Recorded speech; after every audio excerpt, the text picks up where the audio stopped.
मित्रांनो, मी मराठी भाषा बोलू का नको तुम्ही मला एवढंच सांगा. तर मित्रांनो, आता मी आली होती ना बाबूला स्कूलमध्ये सोडून, तर ती दोन होती बाई आणि ती बोलत होती आपल्या गावाला येऊन आपल्या इथं येऊन मराठी शिकले. आणि एकाने असं बोलली हां, आणि एकाने बोलली हां मराठी शिकलं पण जात तर तेच आहे ना. हे कुठलं पारं झाले. आता मला ना मराठी पण बोलू का नको असं झाले. तर तुम्ही सांगा मला कमेंटमध्ये मी मराठी बोलू का नको. मला ना एकदम राग आली त्या गोष्टीमध्ये. असं नाही बोलायला पाहिजे. त्यांना तर असं वाटायला पाहिजे की आम्ही बोलले तर त्यांच्या मनामध्ये प्राऊड वाटायला पाहिजे की हां त्यांनी बोलले.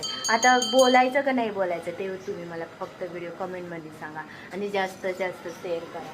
एकदम दिमाग ना माझं एकदम गरम झाले आज. माझं असंच सकाळीपासून एक सेकंड मी बसली पण नाही, आराम केली पण नाही. माझंच घराचं एकदम दिमागमध्ये हे आहे. तरी पण ती त्या दोन बाईपर्यंत पोचून द्या. व्हिडिओ शेअर करा की आता मी मराठी बोलू का नको. तुम्ही कमेंटमध्ये सांगा. भेटू दुसऱ्या पार्टमध्ये.